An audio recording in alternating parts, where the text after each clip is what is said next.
খুব ভালো ছেলে আর খুব ভদ্র ছেলে আর মোটেও মিথ্যা কথা বলে না। একটা ভিডিও দেখেন, ঠিক আছে? দেখেন ছেলেটাকে, দেখে শিখেন। মিথ্যা কথা মোটেই বলে না ছেলেটা। বলেন কি?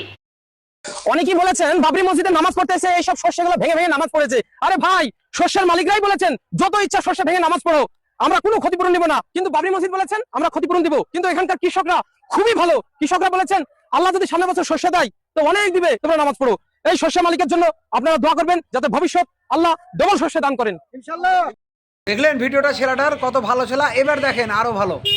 ও ভাইজান, যে রায়গুলো বেঁচে আছে ওগুলো নষ্ট করেন না, ফাঁকা তো জায়গা আছে। আপনাদেরকে বারবার বলা হচ্ছে ফাঁকা রায়গুলো নষ্ট করেন না। এগুলো হওয়া জিনিস নষ্ট করে দিলে কি করে হবে?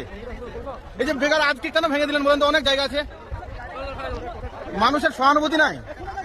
অনেক ফাঁকা জায়গা, এইদিকে দেখেন অনেক ফাঁকা জায়গা।